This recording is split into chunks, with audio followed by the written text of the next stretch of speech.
Hello, and again, welcome to Bit Depth. I'm Santiago Ramones. Across from me is... David Hanon.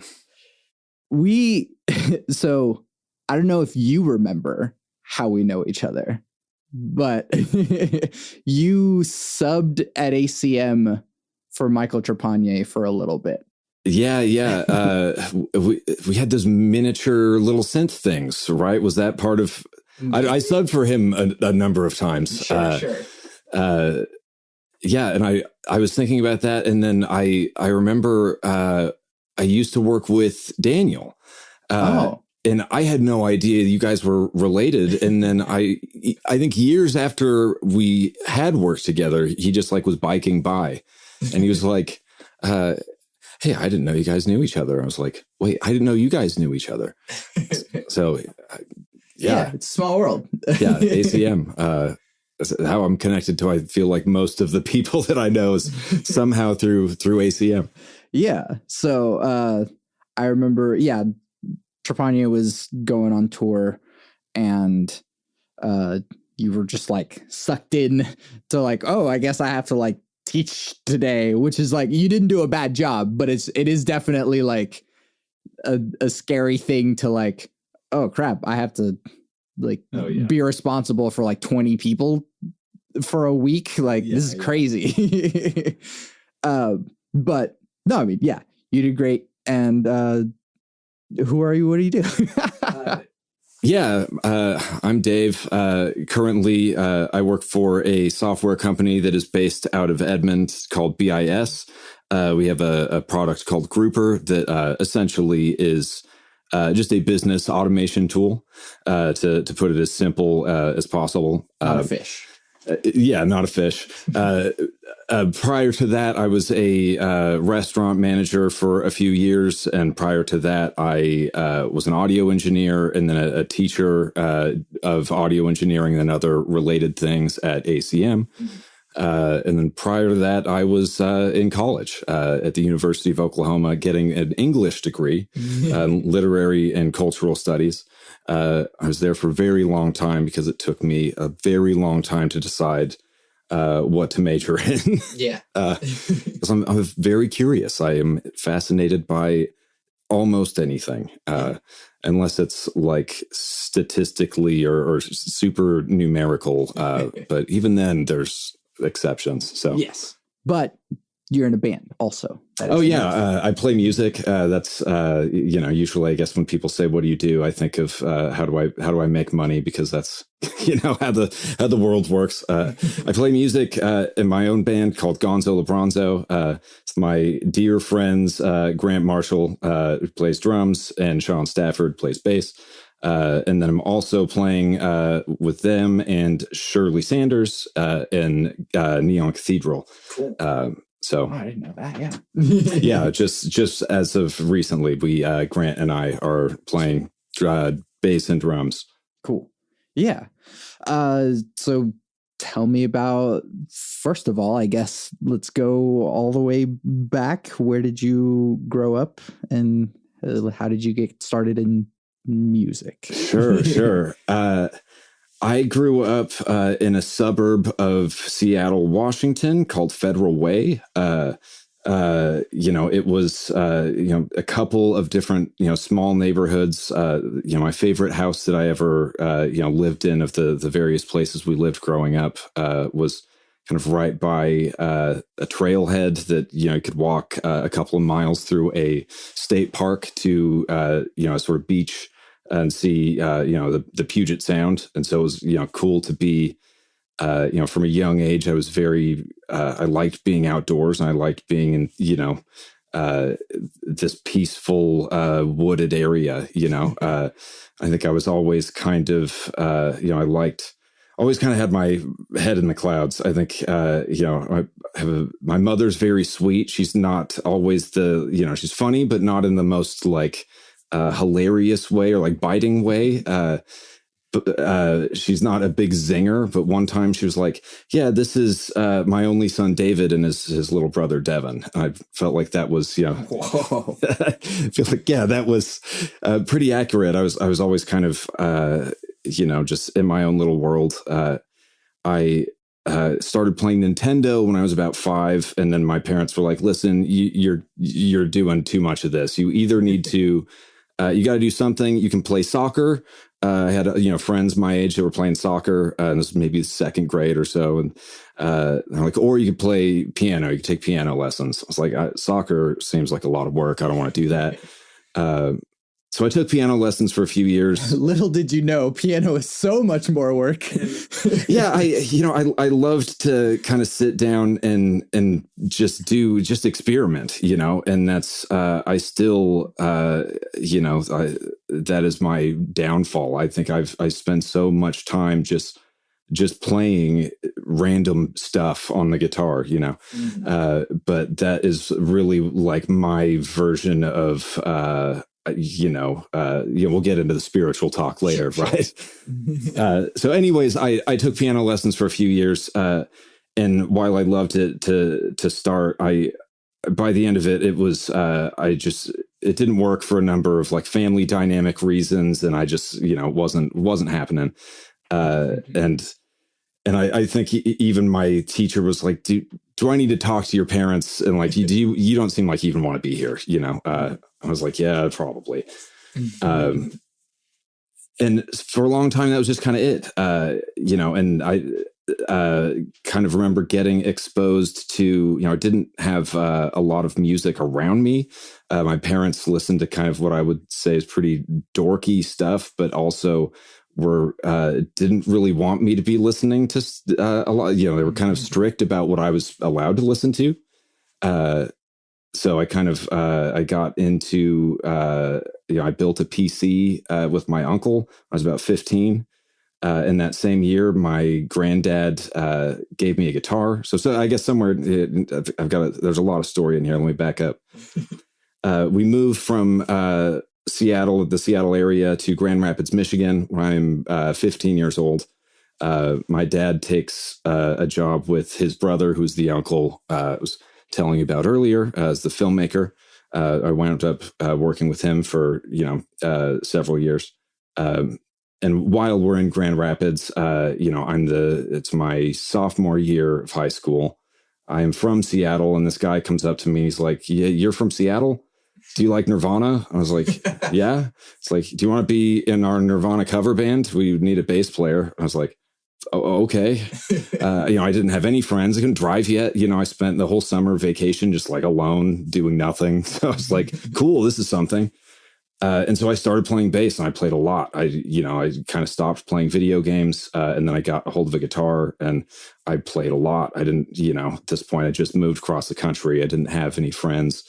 And that was how music entered my life. The same year that computers entered my life, and I very quickly was trying to record onto this old ass Windows machine, and but that I just never stopped. And there were even periods of my life where I was like, I had to put this away. This is like, I keep spending money on it, and all this time and energy, and it's frustrating. I can't seem to ever like finish anything, which is still, partially true. But I just can't, I never feel right without it. So I've at this point surrendered to it. It's like, all right, I guess I'm a musician, despite, my self-sabotage efforts. So yeah, that's kind of What brought you to Oklahoma? How'd you get here? So the same uncle, who's, he's a filmmaker, he wound up, his name is Jim Hanon. He is, currently recovering from COVID, and he was hit very hard. He is, I'm getting updates today that he is in physical therapy, basically relearning how to swallow. He hasn't eaten solid food since something like January 15th. Just he was essentially a medically induced coma. It was just, it's we're very happy that he's alive. Yes. And so it's been anyways. So this uncle, he was in advertising in Chicago when I was a young child, and was very successful and directed commercials. He's a film director of commercials for McDonald's. There's this commercial that I saw where it's they first started serving breakfast, and it's the Egg McMuffin. And it's this guy with a big McDonald's bag walking onto a construction site. And, he's got a hard hat on, and there's, this skyscraper that they're building. And, he's throwing all these Egg McMuffins right and left, and people are catching them. And then this guy way up top goes, "Hey, Hanon." And he looks up, he's like, "Oh," and he like throws him. And it's like, breakfast, blah, blah, blah, or whatever the tagline was. He snuck the last name into this commercial. And, so at some point he was, that level of success in the early 90s, but had, some sort of, I want to say, faith-based shift away from advertising, right? And I don't know the whole background of that, but at some point my dad goes to work for him, and my uncle had started his own sort of film production and sort of nonprofit sort of advertising, but they worked for shelters and sort of different faith-based sort of projects, right? And that was, I wound up as a teenager working for these companies and learning Photoshop and web design and, get video editing and then audio editing. And, that was really I spent so much time just learning software, which is still kind of what I do professionally. But it was always, right. I always wanted to make music, and I always felt like it was right there. And, wound up moving to Oklahoma when my Uncle Jim, his work catches the eye of Mark Green, who was, one of the guys, very high ups for Hobby Lobby and that whole, group of businesses. My wife works for Hobby Lobby corporate. So yeah. And so, they had sort of a shared vision for a faith-based, media production sort of company, right? And so, he said, "Yeah, I want to do that, but I'm, a package deal with my two brothers," because they were, the three of them, my dad, also David and Jim and Miles, had traveled the world, several times over, making various documentaries and, cool film projects and stuff. And so, like, all right, so all of us came out to Oklahoma, and now all of them had left except me. I kind of, I sort of went to college here, spent my senior year of high school here. So I kind of, the friend family that, I really, that was the first time I kind of had a chance to be friends with somebody for more than a couple of years in a row. They're, all around Oklahoma, or we're based somewhere in Oklahoma. My family has moved back to Seattle, and then as of a couple of years ago, now back to Oklahoma because it's expensive out there. Yeah. So it's expensive most anywhere anyways. So yeah. It feels like it's only getting more expensive. Yeah. So, I mean, film, music, audio has always been in your life. What was the point where, or was there even a point that you were like, oh yeah, this is what I'm doing?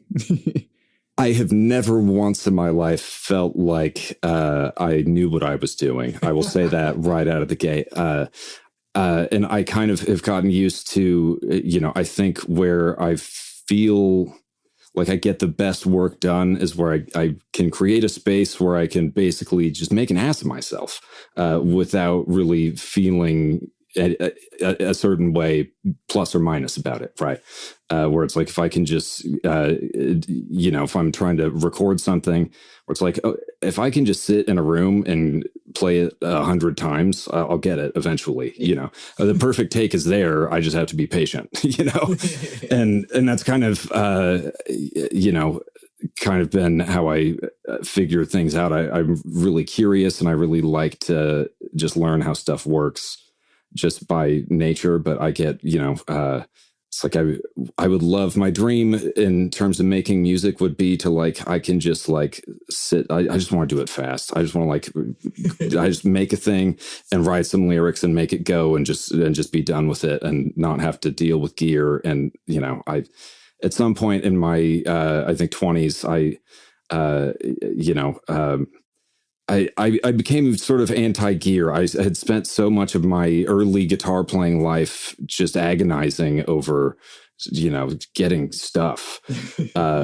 And at some point I was like, this just doesn't jive with, you know, I want to have, you know, the guitar that sounds good or whatever. I want, you know, to make a recording that competes or doesn't sound like trash next to, you know, other stuff. But I didn't want to spend a lot of money doing it. And I kind of like the forced ingenuity of keeping it small, you know? And so, you know, right now we are have I think finished the lyrics for the last song on a full length record. And we've booked a day to mix with Michael Trepanier.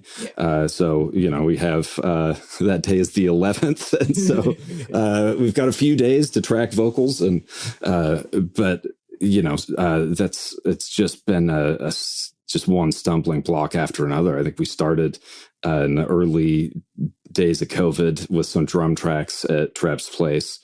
And, you know, it's been, you know, changes in jobs and changes, you know, moving into new places and getting COVID and getting, you know, just one thing after another. And it's like, we're just, at some point I was like, I don't care how long it takes. So we're just doing this. At some point, I don't really want it to be a product. I just want it to be a thing that I do. And, you know, if it can somehow turn into a way that I can make money in the future, great. But, you know, this has been, I just want to be done with it, yeah, you know? Yeah. Describe to me the Gonzo LeBronzo sound. So, I mean, I think for a long time, it was kind of like, didn't feel like we had a sound, but over the course of making this record, at least the songs that are on this record, I would say it is kind of a channeling of anxiety. So it is all, there's a lot of like, you know, I think one of the main influences when Grant and I sought to start a band was Death from Above, 1979, which now I feel like maybe a little cringe, but they just like, it was high BPM, just riffs. It was like fun, head nodding, kind of just upbeat, like heavy, but not quite metal. I don't know. Sure. And so that was kind of, you know, the initial mission statement of the band was like, it's fun music that rips, you know. But ultimately it's, you know, it's like, well, what does that mean? You know, I think it turns into a lot of maximalist guitar. You know, I think I've played in a few bands, you know, like I said, or maybe mentioned earlier, like I did at one point sort of given up. I was like, I got to quit this. It's like, it's juvenile, you know, like, you know, I just have to, you know, there's just this voice in the back of my head that was like, you know, why are you still doing this? You're how old now?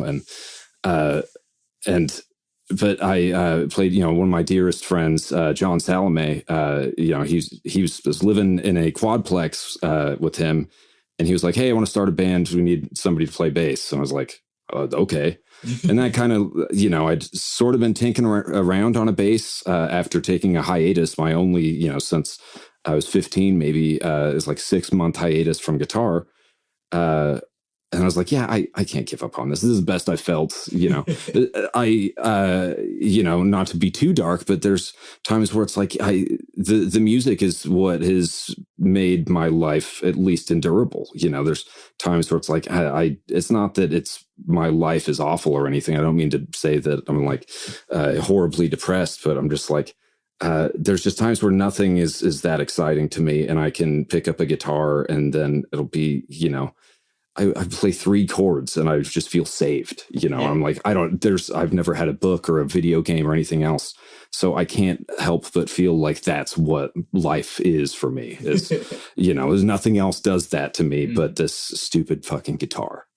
Sorry, I don't know if I can swear here. But it is frustrating. I wish it was something else. I wish I could be, it's hard to see or even make a way to contribute or feel like you're contributing value with something like, a guitar. But I do feel like the spiritual value it provides a person to pursue any art form. I think I feel incredibly blessed that I ever was afforded a guitar and B, the time to do anything with it, because that is the highlights of my life really have been this musical thing. And I even feel like we haven't even really released a record. We have like some songs we threw together to apply to Norman Music Fest the year before it, got canceled. So these days I just forget about it. If I hear back, I'm like, I can't even tell you. I don't want to think about it. I don't want to go back through my bank records and see how many concert tickets did I buy in the last 2 years that I didn't go to the concert or the concert didn't happen and I still spent the money or didn't get a refund. I just don't want to think about it. Yeah. And so I've just stopped buying tickets for things. I'm like, no, I'll show up the day of, and if it's not sold out, then I'll be there. Yeah. if I go out at all. Who are your biggest musical influences? Even though I always know that question is coming, it's really hard for me to not break it into different instruments. So I think maybe it's easier to go timeline wise. The first CD I ever owned was Boys to Men 2. I have always had a thing for vocal harmony and for,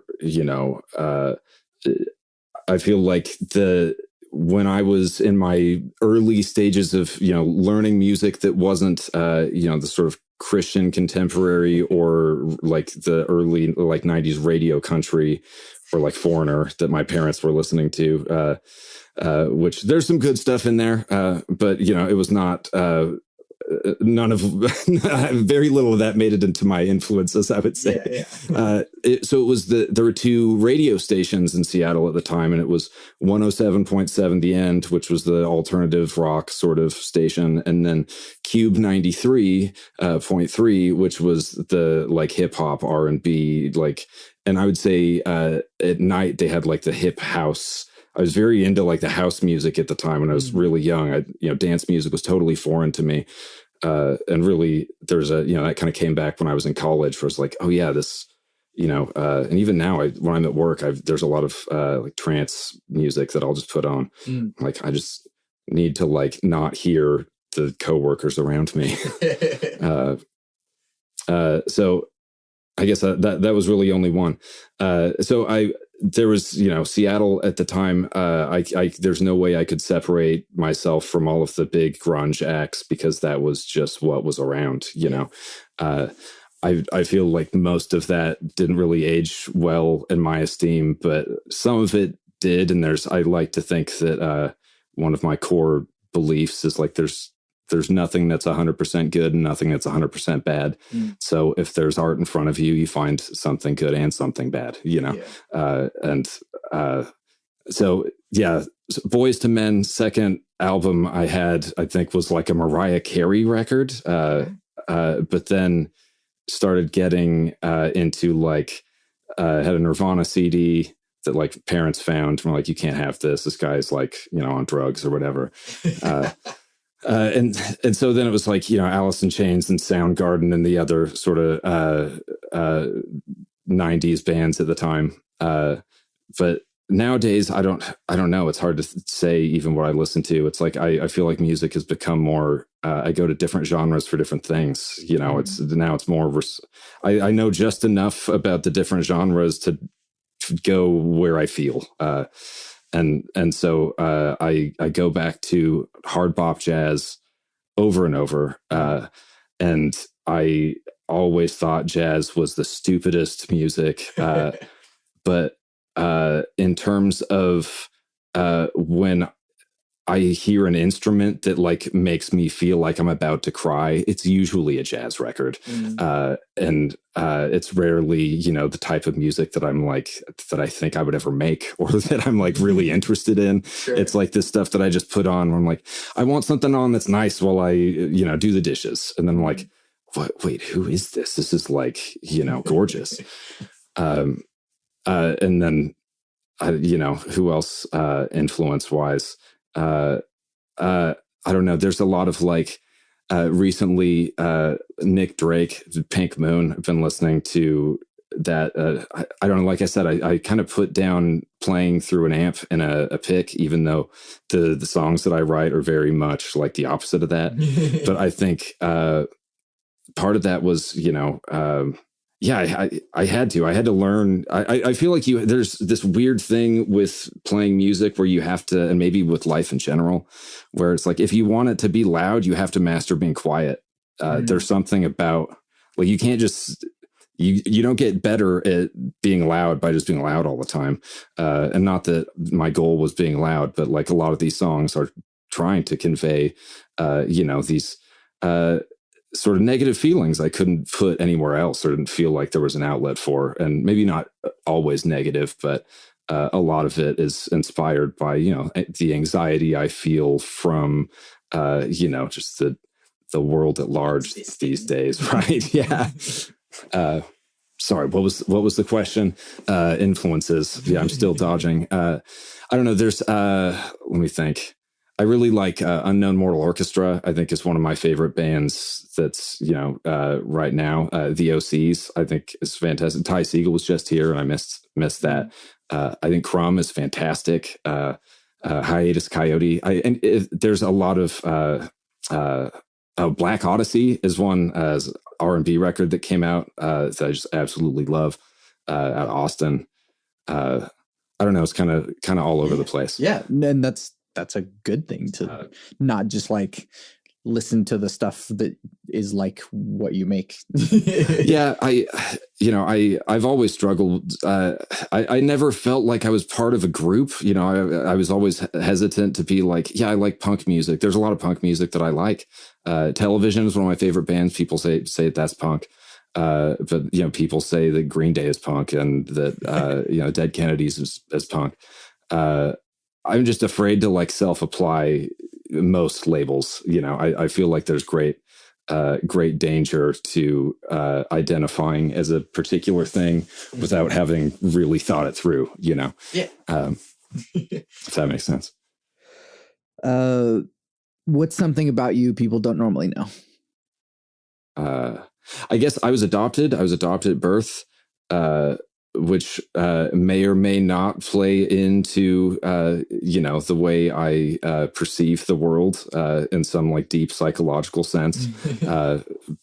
But, you know, I was, adopted and, you know, just raised having known that. So a lot of times, you know, because it was never like a big impactful, you know, like, you know, I found out when I was 18 or something. It never seemed like that big of a deal, you know. So that's kind of also that I'm the fifth in the line of Davids. So a lot of people don't know that. Cool. Lastly, on this front, what advice do you have for people that are wanting to get into music? I think the best advice I can really offer is just listen. Listen before talking. I think that's also maybe life advice and advice for myself, you know. But I think that there are periods in my life where my relationship with music was lesser than other periods. And those are usually when I wind up listening to, you know, the same records over and over, or, you know, just wind up not wanting to be open to new music. But I mean, I can't tell you how universally it has been true in my life when I feel bad, if I just like ask somebody, just like, hey, just like, I need something. What are you like really into? What's your favorite stuff? And like 9 times out of 10, I will find something, in at least a few tries that I'm like, oh yeah, how could I have these thoughts that like everything's been done? It's like, it's silly. Like the world is so infinite, and it's so that's again, I don't remember what the question was. Listening. Yeah. Oh yeah, advice for don't idolize gear. I think you have to really follow your heart. You have to really follow your ear. You have to I think know what it is you're after, and just, I don't know, I'm a big believer in just practice. Just if you think, I've always been surprised that, I never really played guitar and sang at the same time until being in this band. And so I could kind of sing and I could play guitar, but like I had very little experience, doing both at the same time. But I think that like, if you can hear it in your head and you're patient and you are willing to, you make an ass of yourself enough times, I think you can do just about anything. Anything you hear, you can make. That I've been surprised how that has been true in my life, where it's like, oh, here's this idea, and I'm like, if I can just capture it, usually I can pull it off. Capturing it is a whole mystery. Don't start me there, but so yeah, I guess if that's advice, just go for what you hear, and I think everything else will kind of fall into place. Cool. Switching gears into the deep questions that make bit depth. What is the role of spirituality or religion in your life? Yeah. So I was raised Catholic. Same. And went to Catholic schools from first grade until went to 3 different Catholic high schools, and I feel like that kind of prevented it did a couple of things. I'm really glad, and it took me, I think, a while to be able to say this, but it gave me a moral and ethical framework with which to view the world. I think it's important that, especially when I think we just learn so much better when we're young, that I think it's important that you're around something like that. But I think it's also important, and by something like that, I mean a structure of morality, right? Mm. But I also think it's important that you are given a space to question it.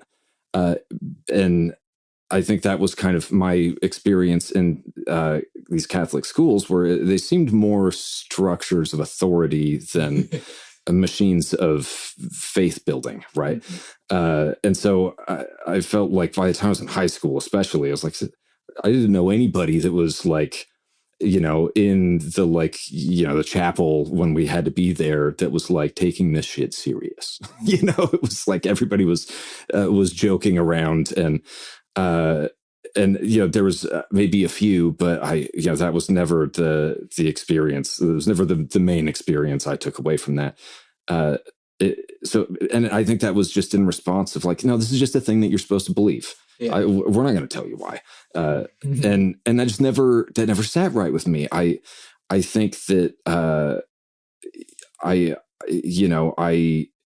again, like I'm hesitant to self-apply any sort of label, but like, I think the way my brain works, it is very hard for me to endorse or engage in an activity unless I feel like I have understood it all the way and endorse all of those steps, right? Sure. So sorry again. This is the journey of spirituality.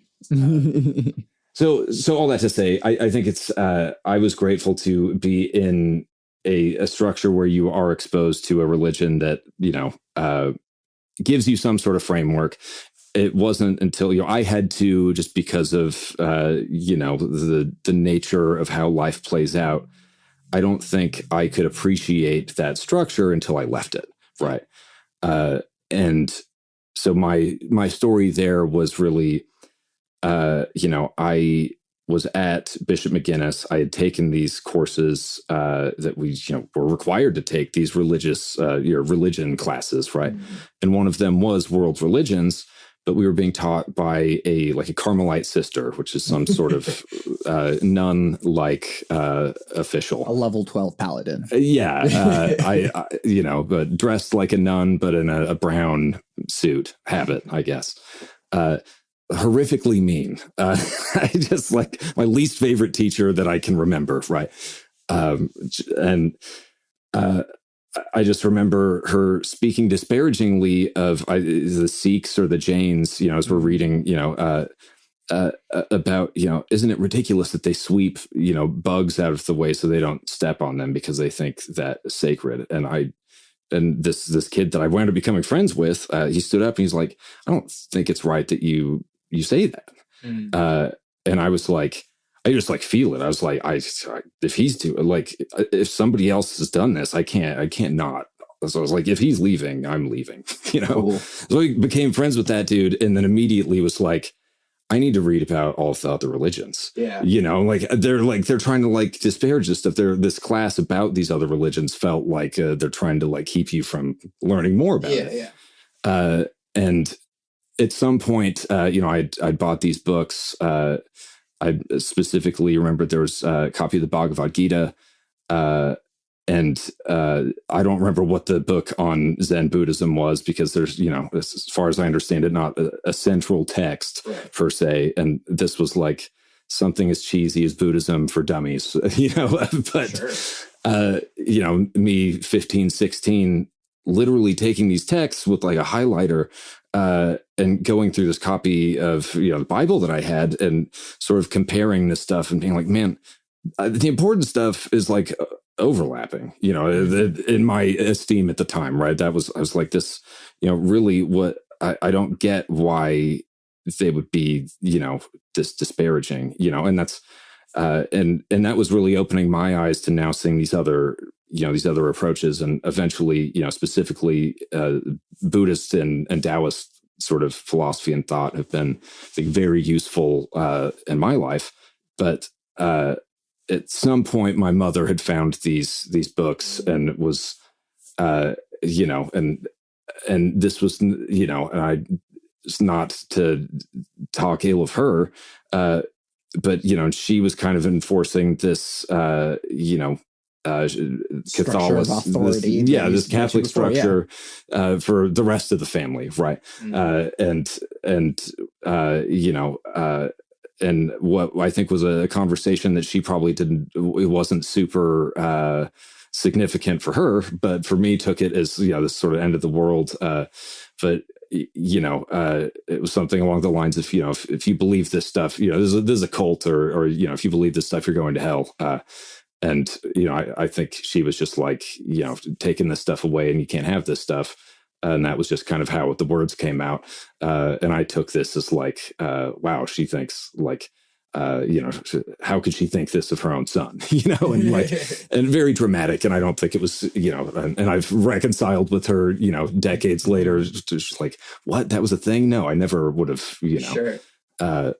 And so I love both my parents very much, and don't want to give that impression, but but that really was the start in my life of looking into other religions, and then by the time I get to college, this I wind up having no idea what I'm going to do with my life. I know that I like music, but I also know that I my dad wanted me to be an engineer. So I kind of had all of these, I had ideas of maybe writing. I just had no idea. And I just was so interested in so many things. And to be not at home was I was just a puppy. I was not ready to be out on my own, and I could not handle it. And so, when it came to drugs, or it came to alcohol, or it came to girls, or it came, I just was not ready to be an adult, and so, my whole, not the whole college experience, but I, really look back on this sort of period of my life as learning a lot, and the stuff that I was learning, I think, was really great. But I was still such a dumbass to be like, yeah, I'm like learning all this wisdom, and I'm like, reading about these other cultures and stuff. But I was still like, I was living off of these student loans. I was not working my way through college. I was, I had a pretty, easy time. I was, my family was never, I would say, wealthy by any means. That, they always had to work. But I was never, I had video games and a bicycle, and I was never without stuff growing up, right? And as an adult, I've been, tried to not rely on them in any sort of way, right? To be like, no, I can just be, but I think that's a silly idea, and that nobody should have to do that. But so all that to say, now, as somebody that's nearing adulthood, but maybe, the role of religion and spirituality in my life kind of bring me back on course. I wind up leaving Catholicism behind and thinking that, like, I'm an atheist or whatever, but eventually really getting a lot out of Buddhism and Taoism, and then eventually getting this gig that kind of was the turning point that got me away from ACM, and then into kind of hard times, and then into restaurants, and starts sort of the next chapter, right? So I get this project that is essentially a film version of the Four Gospels, right? It is about 13 hours of film content.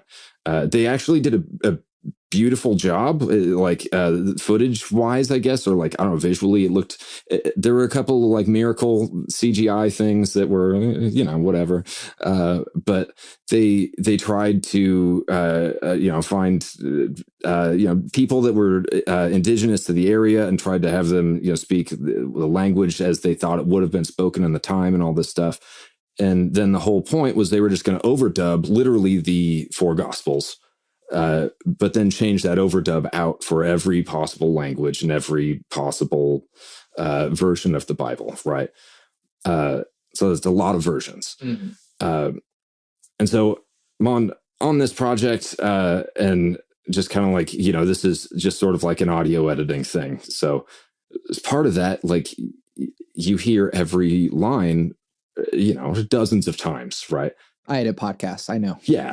So like, here I am, these gospels that I thought I was done with, and they're right in front of me. And as I'm going over them, this time, now later in my life, with this sort of Buddhist perspective that was, what I had been reading sort of in parallel. It's like, I don't see a meaningful enough difference, I don't, and I think that's kind of where I fall on most religions is, I don't think, I think there might be stuff in like the texts, there might be stuff in the structures of power or influence that are trying to divide people from other people. But I don't think any of the people that we study is somehow spiritually advanced, whatever you might call that.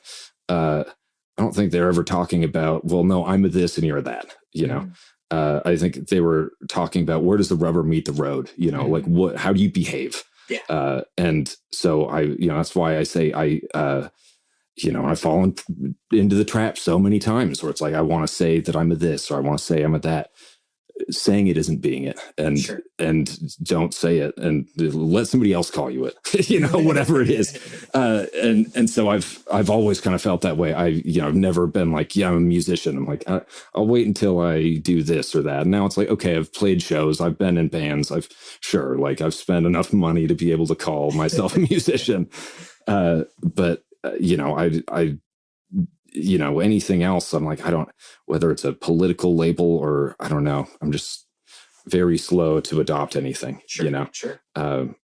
Just because I think it's a slippery slope. And I don't know, people really want to believe that something is all good or all bad. And I don't think things work that way. I think you always have to be vigilant, and you always have to,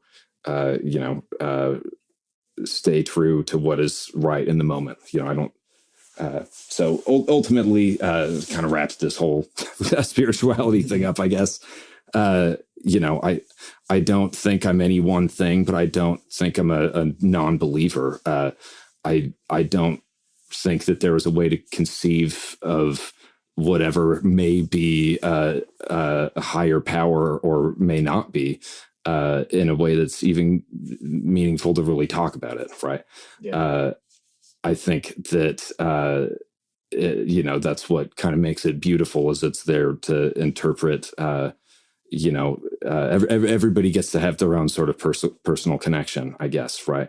So I don't think that it's just like I don't know how to put it. I think that it's like I'm equal parts like true believer, deep faith, like whatever this is, it has me in its arms, and it is good, while being like the universe is cold and uncaring, and the world does not give a absolute care about you or your life, or you are just, every moment is a blessing. You are on a cold rock in the middle of a vacuum, and this is all just, we're like a fungus growing on this spinning rock or whatever.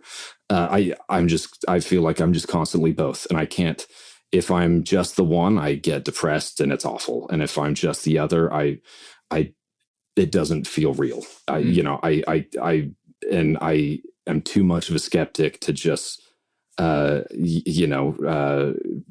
be all into to give somebody the reins to my moral compass, I guess. Sure. Right? I have to build it all bit by bit, and I'm not just going to sign up for some program.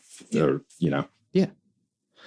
I'm glad that you meander a lot, because it actually like checks off a bunch of the questions that I have. So yeah, like I said, corral me. Oh yeah. Well, I mean, the point is to explore, not to just get definitive answers, because that's yeah. If you're looking for answers, you definitely don't have the right guy. What do you think happens when we die? God, I am. It's hard for me to say. I have been very blessed to only rarely in my lifetime been directly touched by, death or the danger thereof. Right. If I had to sort of fashion a guess as to what the experience of dying is like, I imagine it's something like, have you ever done like a certain yoga pose or something, and there's like, you didn't know you could be tight there until it lets go. I imagine it's like that for just like the deepest core of you. It's just like all of a sudden you relax and you're just like, oh, I don't even have to care about this. Like this is like, because I do kind of feel like I am at my best when I am not, I'm not trying. I'm not trying to, I'm just automatic. I'm this muscle memory. I'm just this conduit. I'm a vessel for something bigger than me, and whether that's music or whether that's collective action, right? I think, being at protest events, or being, times where like outside of the governor's office during this Julius Jones shit show is what I'll call it. I don't know. I can't see it any other way, but using a man's life as a tool in a political plot, as a popularity contest, but being there and just feeling the change when it was announced that, and it's like, it's not even like he's free, right? It's this guy, there's not going to kill him. It's like, but that collective like feeling like, oh, maybe it's not just that like I showed up and like this, I saved the day. Maybe it's that like everybody chipped in just this tiniest little thing, but because everybody chipped in, something happened, right? And I think those moments where you're a conduit, or a vessel, and it's like it's like I feel like I'm getting out of the way. Those are like the best moments in my life. I feel like, right? What was the question? Death. Oh yeah. So I think that that usually means a release, a letting go, and a relaxing, right? And I think that that's the ultimate relaxing, right? You no longer have to be attached to whatever this is, this meat suit, and just get to drift off into whatever is or isn't. Yeah. What are you optimistic about for our future? The people younger than me, absolutely. And I think I'm trying to be careful about how I'm choosing my words, but I think that is the distinction. It's not necessarily me, but I'm more excited about the younger generations than I'm excited about the generations that are currently in power, right? Sure. Because I feel like they just are, I think, just a little more aware, a little earlier. I look back on my growing up, and I think I feel like I was kind of raised in the belly of the beast of settler colonialism, right? As Sure. And it wasn't, not to say perfect childhood, but it was, very close to suburban picket fence. Like I said, we never went without. There were stressful times maybe, but on the whole, like A+. Cannot complain. And it took me a while to realize how much I had to unlearn if I wanted to be sort of integrated with what I believe, right? Yeah. If I wanted the stuff I think about myself to be in line with how I actually act in this material world, that means all of these behavioral changes and all of these perspective changes, so I think that's kind of, I think that's the biggest thing for me right now is staying humble and just learning as much as possible without always thinking the answer. Yeah. Cool. What makes you content? Playing music, absolutely. Whether that is with other people, whether it's just for fun, or it is a show, or it is rehearsing, or it is recording, just any of it. I think that is my deepest and first love, is just making sound with anything. I can't stop. I'm tapping my fingers all the time. I'm just always lost in some sort of beat or some sort of melody. And if it's not that, I think I just have to be taking in new information all the time, and I think that I used to be a little more proud of that. Now I'm like, you have to be careful with that. I think, we make it so easy to use social media to, I think, just rots your brain, so it's trying to mitigate that and be like, find things you're interested in. And when that interest drives you, then read books on that thing. You don't need to just, scroll constantly.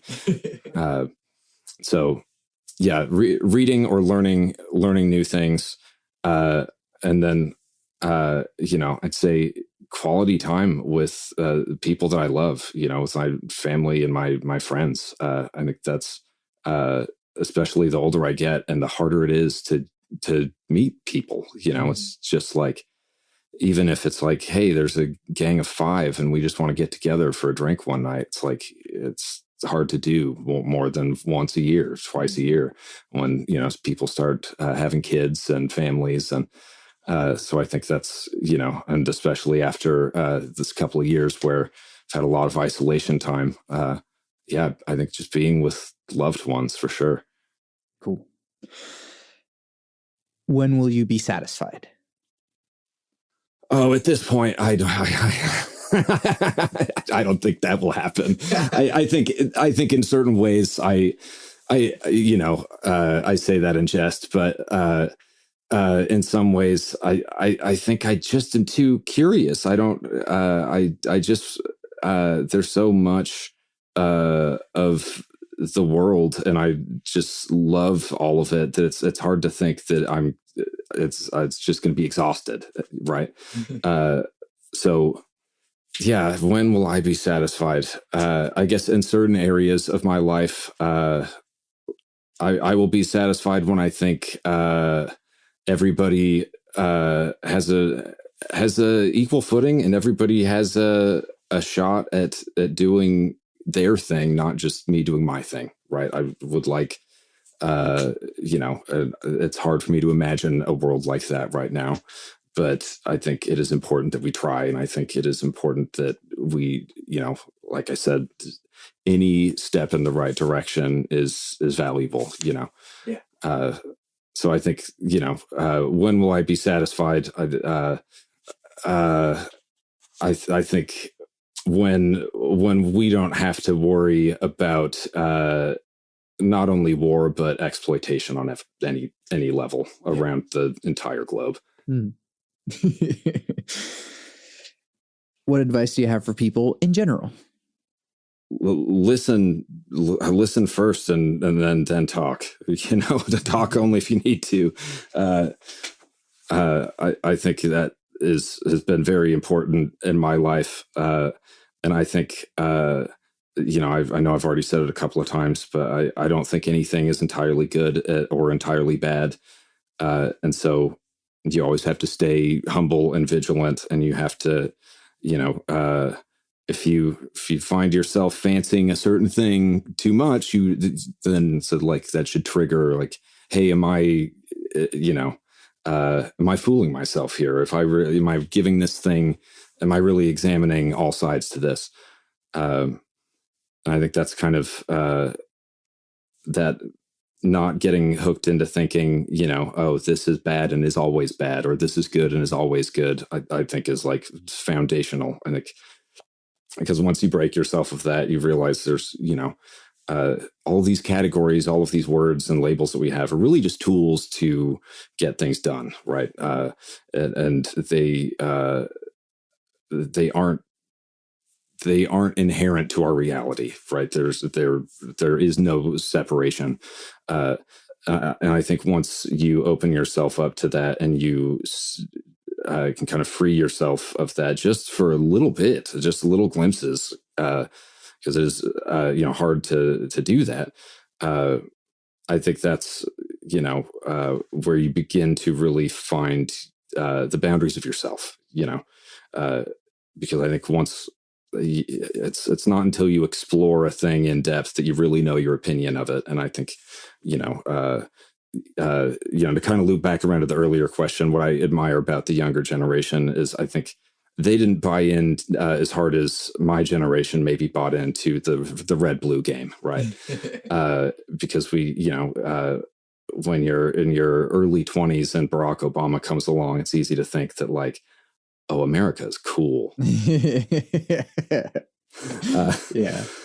And that even if you had thought like, hey, previous guys, America not so cool, that still was that trap, right? It was, you wanted to identify with it. And there's still, every bit of gross stuff happening behind the scenes. And the blue eras as there are the red eras. So I don't think any one side is better. They're both just playing their role in the downward spiral is what I would think of it as. Sure. But I think the younger generations are just hipper to that out of the gate. I think and less despairing because of that. I think for me at least, it was like, man, it does feel like I grew up in this kind of fantasy world, and we're seeing that fantasy fall apart. And part of me is like, yeah, I knew it. I knew it was a fantasy world. That was why I was always looking to these. I always was seeking. I was like, something is missing. But then part of me is like, well, but who cares, man? What you called it? Like, what does that give you some sort of points? So, that's kind of how I feel about it now. The younger generation is at least a little more, has, I think, a more time to enact meaningful change than our generation will, or my generation. Hell yeah. Lastly, potentially most importantly, cake or pie? I knew that this one was coming. I mean, I knew the influences one was coming too, but this one I thought more about. I'm not a big like sweets or dessert guy in general, but I think because of my love of crust, I have to side with pie. I know that there are cakes with crusts maybe, but like I feel like crust is integral to pie-ness. And I like a graham cracker crust. There's a lot of type of crusts that I can't say no to. So gotta side with pie. What is best pie is always the corollary to that.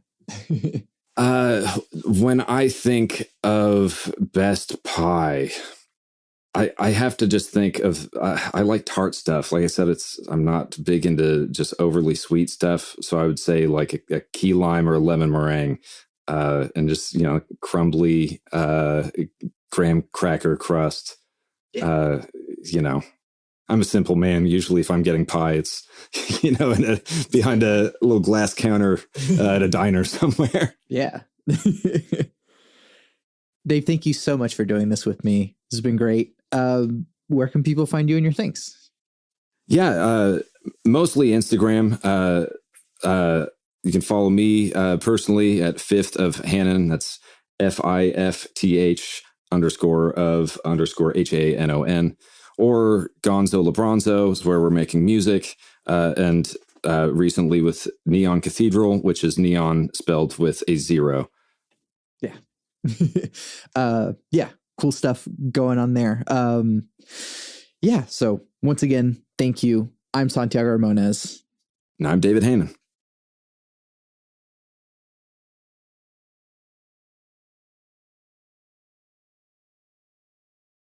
Is there a track that can play at the end of this? We've got on Spotify, what do we have up there? 4 songs. There's one called Sidewinder. I've just used that. Sweet. There we go. Here's Sidewinder.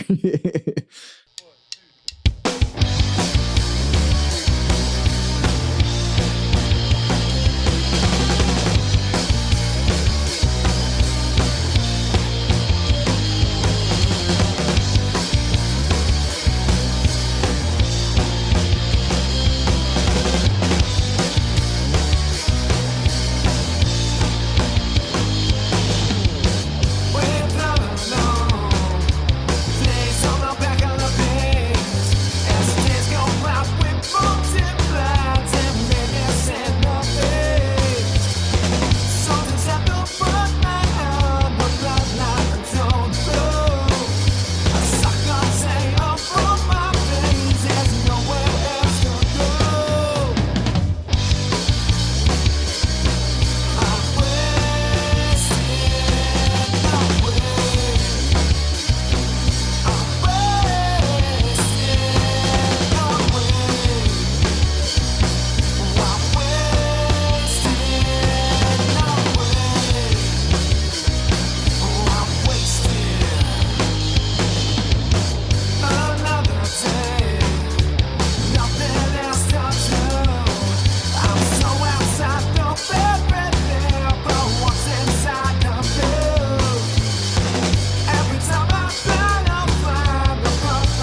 can find everything that I do on my website, santiagoramones.com. I make music and produce audio. The music you're hearing now is music I made. You can listen to official releases by Santiago Ramones on Spotify, Apple Music, and the other streaming places. Or you can support me directly by buying my music on Bandcamp. I'm working on Hypothetical, my first singer-songwriter album, so if you'd like to hear that at some point, there are lots of ways to support me on my website. There's a Discord server in which we discuss deep topics from the podcast, but it's also a community of beautiful human beings. All the links to all my things are on my website, santiagoramones.com. Please take a moment to rate and review the podcast. It would mean a lot to me to hear what you have to say, and it lets others know what to expect, better than I could ever explain. I want to help the world have deeper conversations, so thank you for listening to and supporting Bit Depth. I was in the podcast with my 3 things. They shape my life philosophy. Those 3 things are: love never fails, it's going to be okay, I might be wrong.